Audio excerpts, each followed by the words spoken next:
What are you making? Oats. And heating up last night's for lunch.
It's like my 5th time trying to record this introduction. I feel like it's still so awkward, but I'm just gonna roll with it. Hello, good morning, noon, afternoon, or evening, wherever you are, and welcome back to another video. Thank you for hopping on.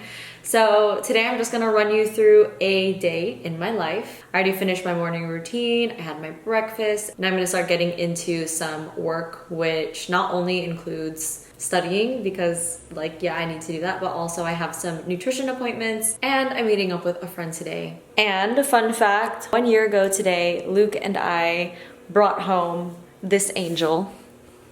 Good morning. It's her gotcha day. She looks so excited to be got.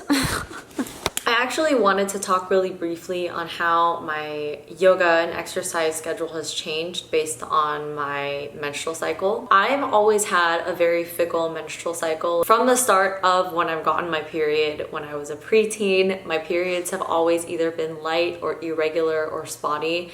And I honestly think it's just because I tend to run on the more anxious and stressed side, which definitely has a big effect on our menstrual cycles. I feel like in my journey through yoga, especially a regimented schedule of Ashtanga yoga, as well as lifting weights and lifting really heavy, doing high intensity interval training and long distance running, I feel like I've been stressing out my body for a long time. That is until 2020 when I decided to pause, stop, take a rest, and see what would happen to just re-regulate my hormones by resting more. It turns out that humans who menstruate actually need more energy and more rest. And I think that that's just a result of patriarchal society always telling us to go, go, go, do all the things. So this is going to be, for the next couple of minutes, just all about how I've adjusted so far my movement routine to my menstrual cycle. So if you're not interested in this, just skip to the timestamp that I have here and we'll go on with the vlog. I'm actually gonna get my iPad because I think it's so much easier for me to draw things and point it out, and so you can have some visuals, so please hold. So I actually ended up making a presentation because I'm a little extra and I'm a little presentation hoe. And also when I was recording it the last time with my iPad, there was a guy fixing his motorcycle and it was just really annoying. Having background noise, so I decided to just redo the whole thing. And this is going to be kind of based on the different phases of our menstrual cycle for those of us who are also menstruating human beings. In a healthy menstrual cycle, there are 4 phases. So I'm going to go phase by phase and kind of talk about the energy expenditure and what's going on for each one to give you a good background of what's going on. During the follicular phase, that's during the first half of our menstrual cycle. It actually starts on the first day of menstruation as a generalized phase. So what's going on during the follicular phase is that the energy is on the rise. In this drawing that I've drawn of the 3 different hormones that flux throughout the month for us, estrogen is on the rise. Now the other 2 are on a very, very slight rise up until and a little bit after ovulation. And because of this, we are having more energy and we're open to new experiences. That's why during this time of the month, fun cardio is recommended. And the body is also reacting more efficiently to harder workouts. If, however, our hormones are imbalanced, I don't recommend exercising longer than 30 minutes just because anything after that, so for a more prolonged amount of time, our bodies can start to panic a little bit and secrete a little bit more stress hormone, which might cause more estrogen and testosterone to decrease rather than increase. So some suggestions for this phase of our cycle is more moderate to intense exercise, such as jump rope, Stairmaster, hiking, biking, and dancing. The next phase is the ovulatory phase, and that's kind of that middle time. It's day 14, but really like the 4 days around when the egg drops. So this is the best time for heavier, intense exercise. And estrogen, testosterone are at their highest levels during this time of our menstrual cycle. It's also a really good time for us to be social. So that's why during our ovulatory times, most menstruating people like to go out and have fun and meet new people and be a little bit more social, have meetings, really launch a program or make a presentation or perform or something. So group classes might be fun at this time. It's also a good time to hit a personal best PR or hit a goal in terms of physical exercise. And because this is the best time for heavier, intense exercise, high intensity impact work, HIIT, something like Soul Cycle or boot camp and interval sprints and kickboxing, the things that really just get you so exhausted, would be really good for us during this ovulatory phase, just because our bodies are already primed and ready for us to be supported during this phase. The luteal phase is the second half generally of the menstrual cycle. So there's follicular and then there's luteal. So during the luteal phase, it's a good time for moderate intensity / low impact exercise. So the first half of the luteal phase is actually still okay to do a little bit more sweat inducing type workouts, if that helps you categorize what kind of exercise I'm talking about. So days 1 through 5 of the luteal phase are when estrogen and testosterone are still kind of high. So we still have a little bit more energy. However, it's not enough for high intensity, high impact type of movements. And the body is actually beginning to increase in temperature, increase in metabolism. But that's just because during this time is when the uterus is starting to build up that nourishing endometrial lining, which is where the egg that we let go of during the ovulatory phase is supposed to be nourished in, kind of waiting to be grown into if it were fertilized. So even though the metabolism is higher and we tend to burn more calories, which is why we're so hungry right before our periods, intense exercise will not really be beneficial. This is still a good time for muscle and strength buildings, and some suggestions are things like strength training, intense yoga, nothing too cardiovascular demanding. So during the luteal phase 2, and I just call them phase 1 and 2, it's really just the luteal phase. So the second half of the luteal phase is when energy levels start to diminish. This is best for low intensity, low impact exercise. This is not really a good time for muscle building because extra cortisol would be needed in the absence of estrogen and testosterone. You can see how those levels are already starting to lower. This is not a good time for muscle building just because the lower amounts of estrogen and testosterone would mean that our body starts to turn on fat storing processes in the body. The type of exercise that's recommended here is still, move, but work more on your flexibility and mobility. And some good suggestions are things like gentle, restorative or yin yoga, Pilates, or bar. Now, during this menstrual phase, it's honestly the best time to sit your ass down. This is the time where hormone and energy levels are at their lowest. And I will say right now, I'm recording this during my menstrual phase. So I don't know why I'm feeling up to do this, but it's definitely taken the whole day for me to film this. And it's like already almost 6 p.m. So high intensity exercise during this time will backfire. Fat storage can turn on and muscle can be wasted, like I explained earlier. This is a time where you would want to prefer restorative activities and prioritize sleep.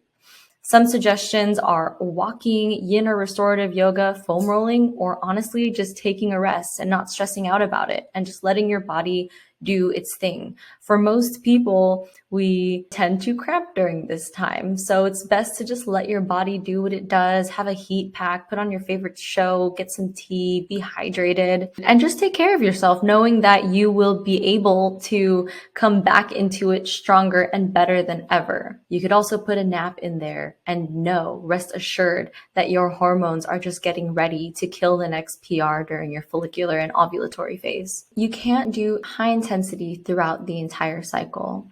This is the vicious cycle of energy zapping. Too much exercise and too high of activity may lead to irregular or missed periods, and let's just ignore the typo there.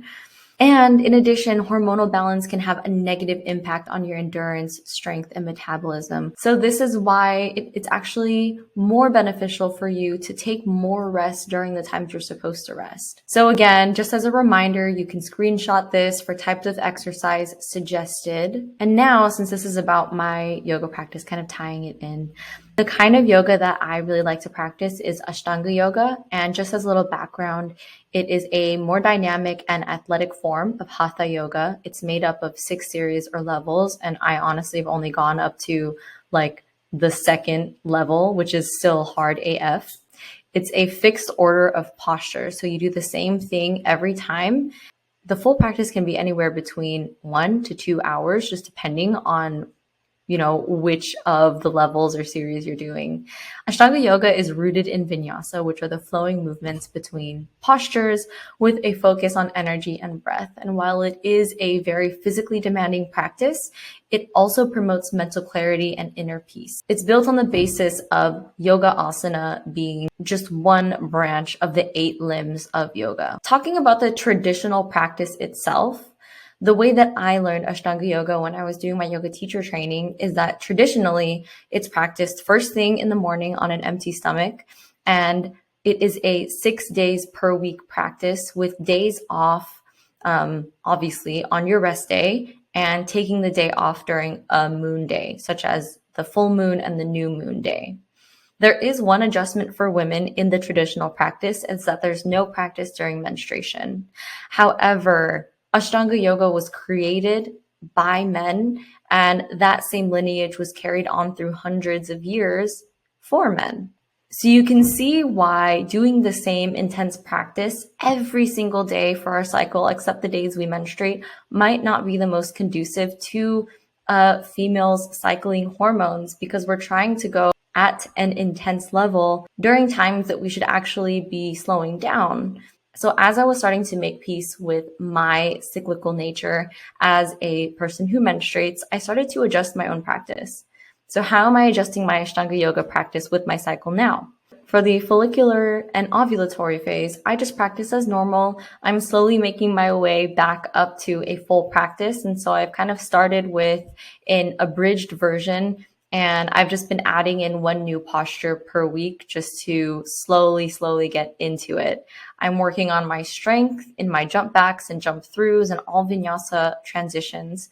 And I'm also working on my boundary pushing and really trying my hardest to be as strong and smooth and graceful as possible during the ovulatory phase, definitely. And I'm also practicing in the morning, and the overall focus is strength. So for the luteal phase, I shift into a more soft version of Ashtanga yoga. And so I'm replacing the jumping with just stepping. And during luteal phase 2, I'm also skipping vinyasas in between the left and right sides of bilateral movements. I'm also practicing in the late morning or afternoon because I will have fueled myself a little bit more with food rather than just going off of a piece of fruit or a couple bites of a pastry or something.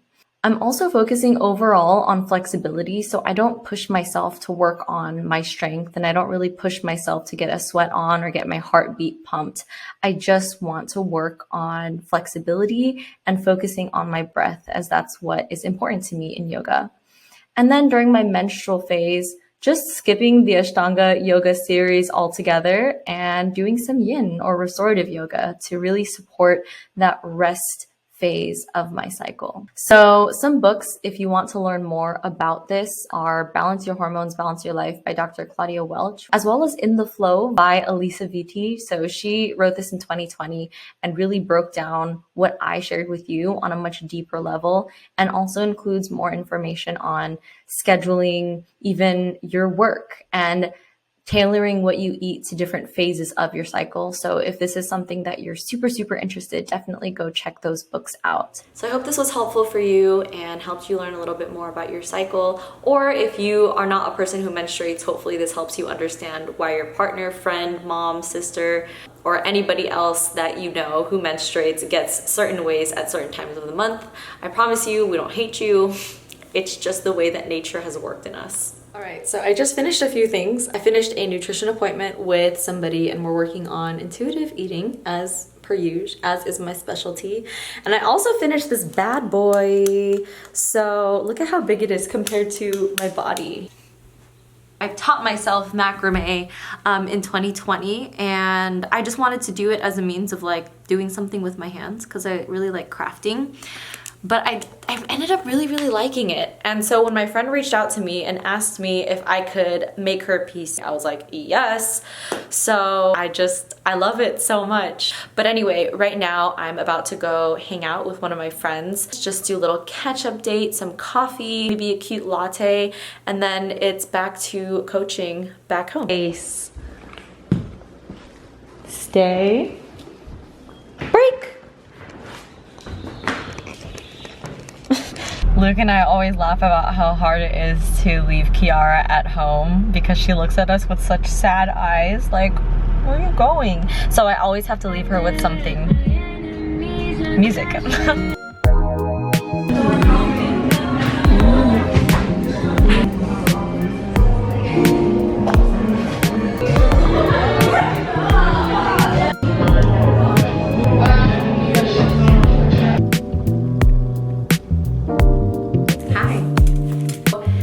This is our last session.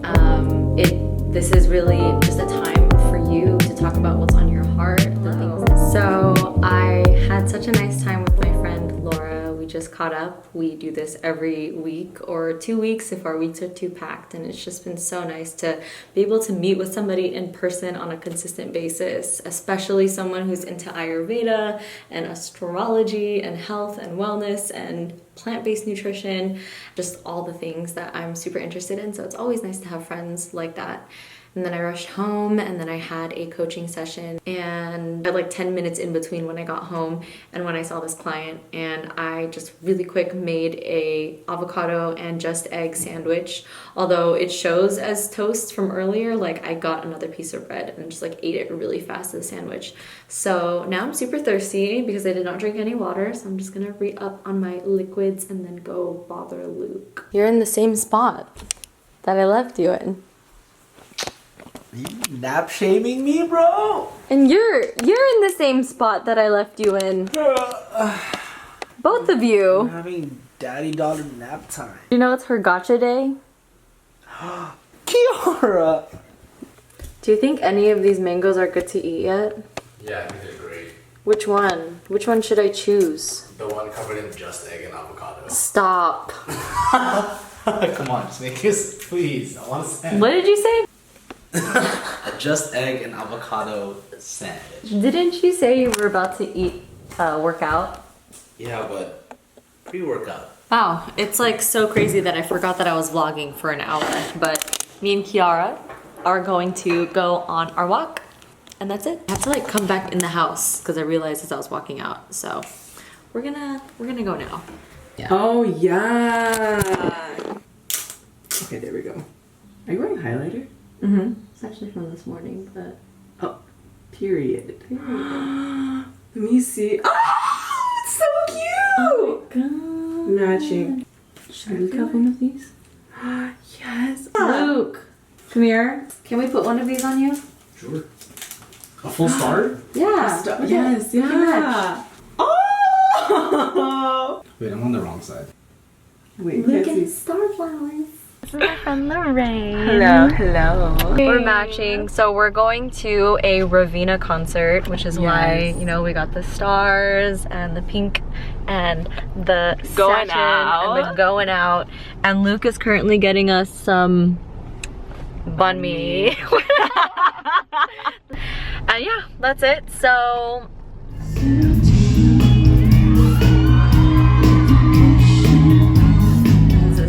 the concert last night was so good. It was so fun. Raveena was great. I'm already wearing her merch today.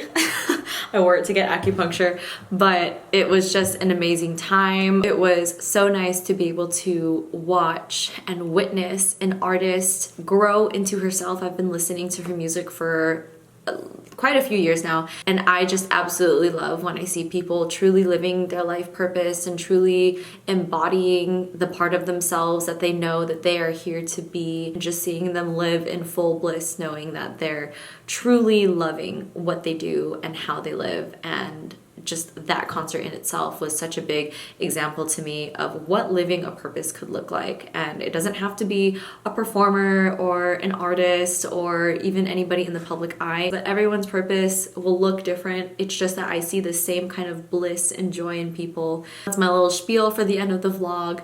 I hope that you guys enjoyed watching this as much as I enjoyed making it and sharing my day with you. If you did like this video, please like the video so that YouTube can send this to other people who are interested in the same thing. And make sure you subscribe if you haven't. I hope you're having a wonderful morning, noon, day, or night, and I'll see you guys next time. Bye!